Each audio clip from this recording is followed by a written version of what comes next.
a while back I did a video, I think it's in the one called Everything I Know About Watchmaking in 5 Minutes. I don't know that much about watchmaking. So, but in that I talked about case back opening. And this watch, I just bought it. It's a Technos alarm watch. And it's got a really stubborn case back. So in the spirit of the channel, I wanted to try to open this case back and hopefully avoid any kind of disaster. But you know, the whole problem with opening case backs is like, if you slip, you can end up damaging it because you're using a lot of force to, or in the case of a stubborn one, you can end up using a lot of force. So just to see this already, it has a bit of a gash over here, a little bit up here. So, you know, somebody's already struggled with this in the past. I don't want to do any more damage to it. And once I get it off, or even on there, I could try to polish out the scratches that are already there. But the real reason for the video is just to say, when you're, let me see how to, yeah, let me put it this way. Kind of the easiest tool to use is this, and usually this has the most power. It usually has enough power for whatever, but as you can see, it only grips 2 points on the case back. And I've already struggled with this. That's why I decided to make this video, because I'm going to try some other things. But I wanted to kind of go through all the different options that I have. And then there's a very expensive tool that probably costs $1,000 that, you know, probably can open just about anything. But basically, these are kind of bespoke tools, none of which really fit this case back perfectly. This one is close, but I think you can see it's not good enough. So when you start pulling on this, it'll slip. I already have that experience. So none of these, unfortunately, are the right size for that. That would be ideal if they were. So then the kind of starting point is a rubber ball. These are made by Bergeon. I think this is a cheap Chinese copy, but basically it's a sticky rubber, cheap. Bergeon is only $5, so it's a sticky rubber ball. You can stick it on the case back, and it kind of, you know, it's supposed to help it twist off. But in order to have some backing, I fully expect this to be a fail, but I need to grip the watch firmly in the first place. So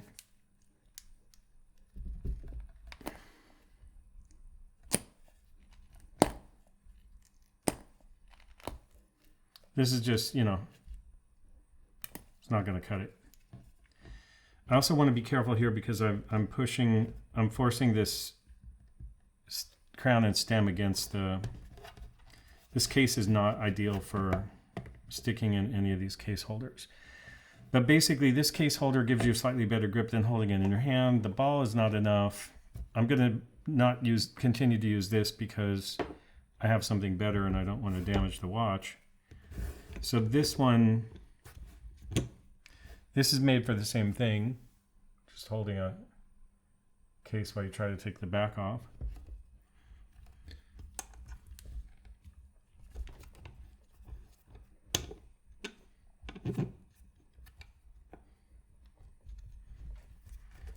I even had a problem already with this where the case tried to slip out of this. So I'm going to go pretty tight so it doesn't push past this point right here, hopefully. And then I think I can show you how this guy, when I start torquing on it,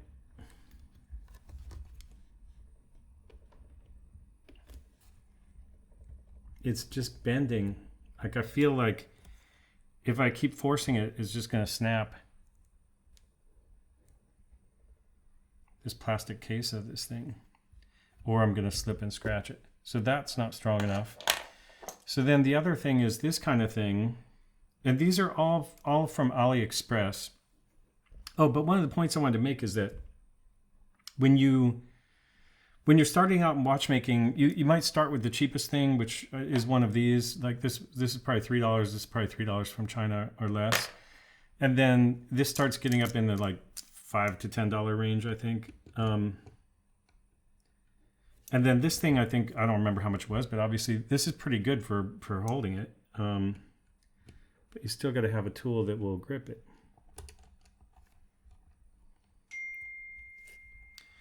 So this is the part that worries me, because I feel like I'm starting to lose visibility on what's going on. So like,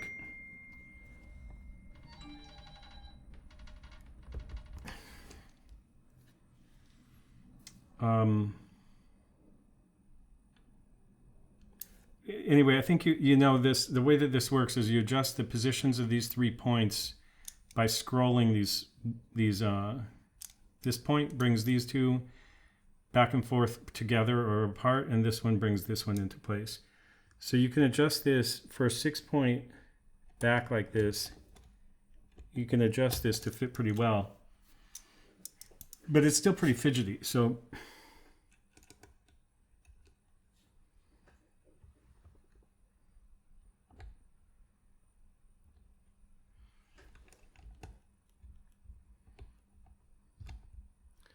I want to make sure that all 3 points are kind of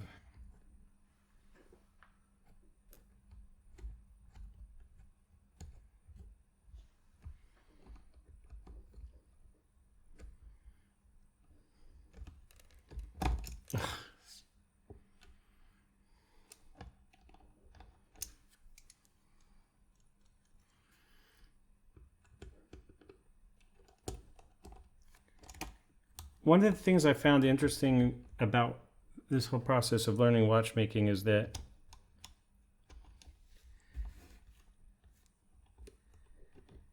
yes, of course, it's a good idea to have good tools. And I obviously don't have a great tool for case back opening.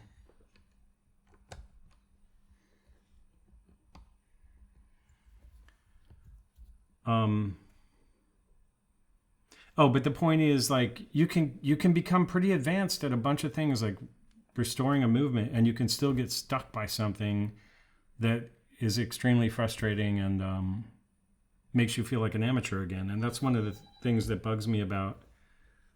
It doesn't bug me. It's just one of the facts. Now, the thing is, I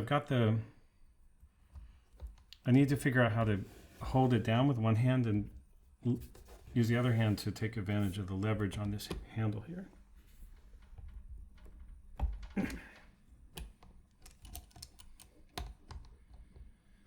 Oh, the other thing is my channel is all about showing my mistakes. So that's why when I'm doing something difficult where I think I'm going to make a fool out of myself, I turn on the cameras. Because might get some comic gold.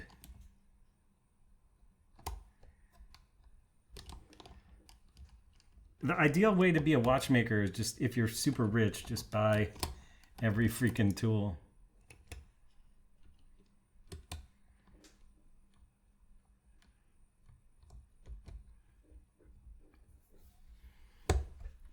Okay, try again. There's one stubborn case back.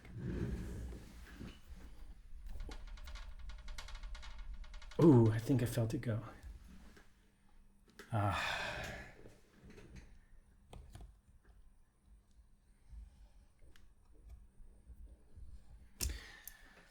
Oh, so the other point is, you buy something like this and you go, oh, that's a piece of garbage, and you put it away, but don't get rid of it. Because like, you don't want to have to use that. It's just like a last resort. But as a last resort, it works. And then the other thing about this, they come with different bits you screw in here. So you have to line up the bit, like this is a square bit, which is appropriate for this kind of back. But there's also flat bits for those case backs that are polygonal, 12-sided polygonal, whatever. So then you catch 3 sides. And it's even harder to get a stuck case back open if it's if it doesn't have these slots. Okay, so now the thing, that's kind of the end of the video, but I did want to take a look at what movement this is. I think it's an Adolf Schild, what's called 7008 or something like that.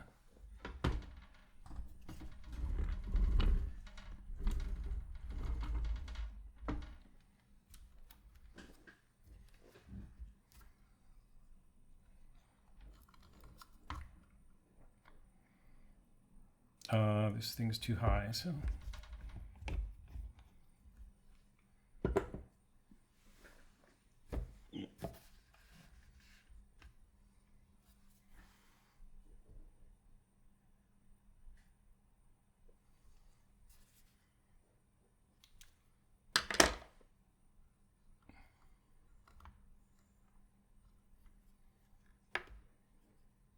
Adolf Schild 5008.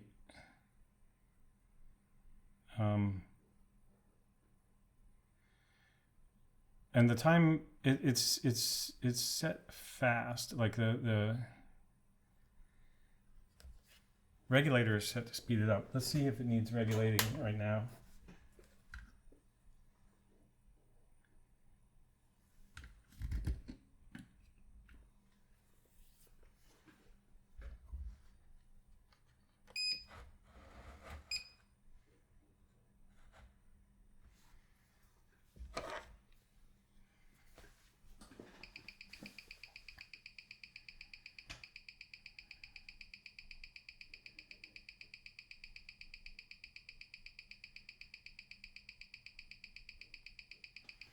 So I think I'll regulate that a little bit.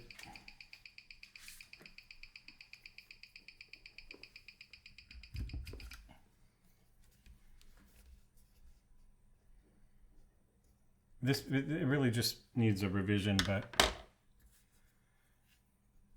can speed it up a little bit right here. Probably too much.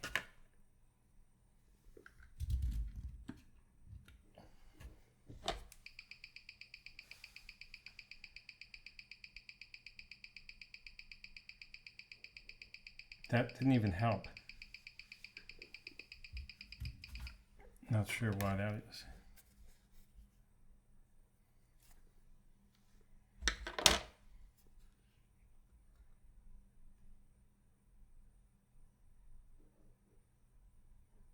Oh, I see. Actually, this is a geared thing. So that's to make it kind of less sensitive. Usually the regulator is so sensitive it's hard to use, so they've kind of modulated it. Gives you less range but more accuracy. So I can probably go all the way with this. That's one of the fun things about different movements that you have never seen before, is you learn all these differences. So if we go to the maximum, see that just pushes that over. We could get into try to take the beat error out also, and that might help.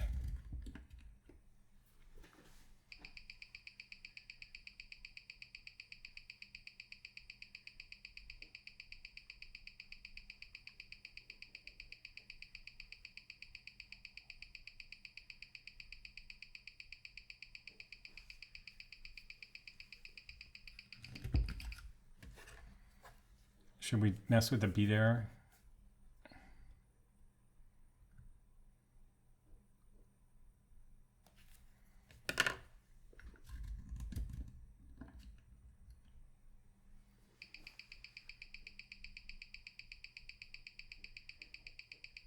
I brought the beat error down to 0.5, and it also now it's running too fast, so that's good, because that's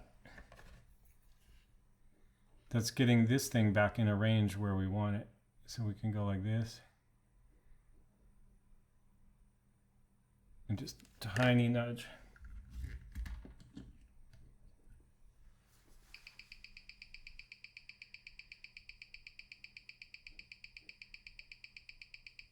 So now we're down to 0.2 on the beat error, and it's still running too fast, which is fine. because we got back this range. Bring this back to center there.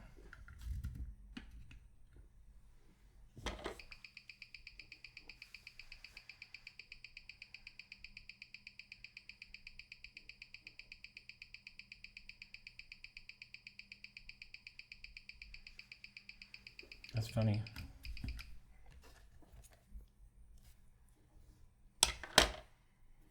Okay, slow it down a little bit more. And the tiniest, I didn't even touch that.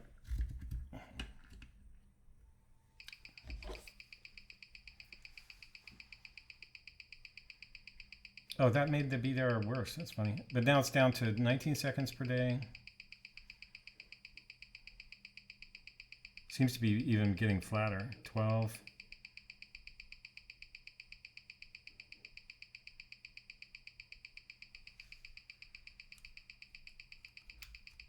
Oh, actually, let's leave this. Okay, that's good enough. That's better than it was, right? Now, see if there's anything else interesting about this.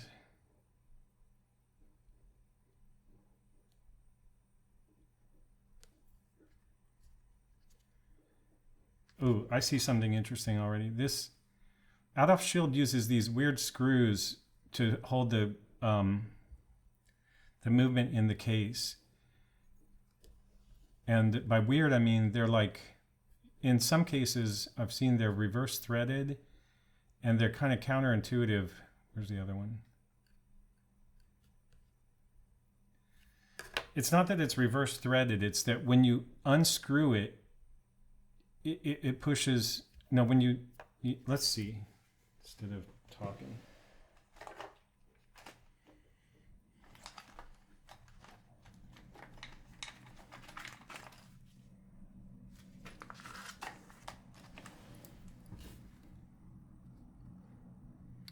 So you can kind of see, I need to go this way to release that. And then on the other one,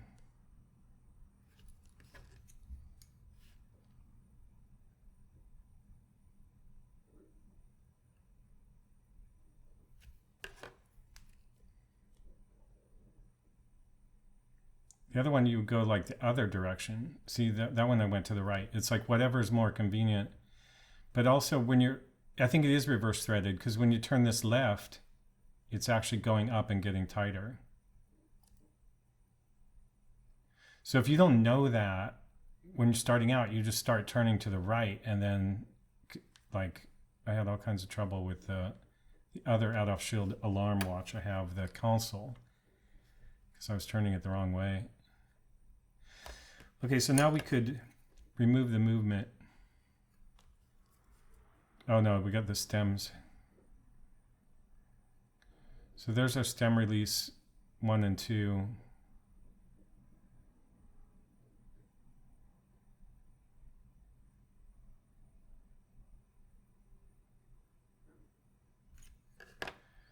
I think I'm not going to do that right now, though. It was not my intention to. Okay, so then this needs to go left, counterclockwise, and this needs to go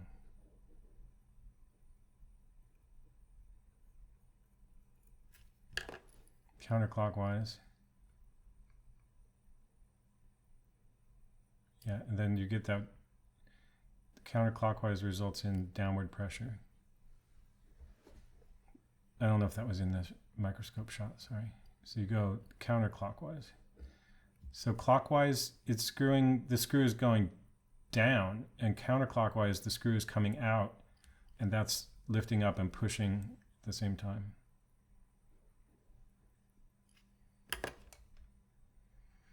Okay, so then we can also look at this gasket, see what kind of situation that is.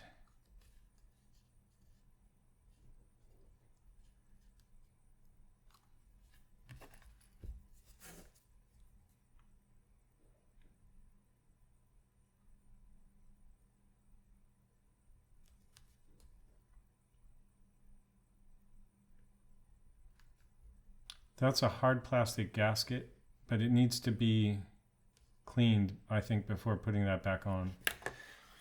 So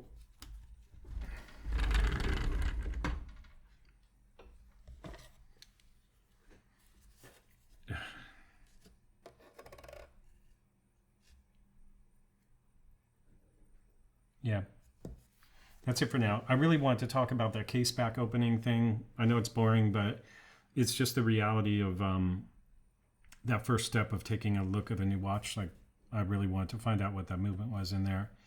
And then this watch, it needs a new crystal. I already ordered one from Cousins. It's a mineral glass. Scratch like crazy. But this will look pretty good with a new crystal. All right, that's it. Thanks a lot. See you on the next one.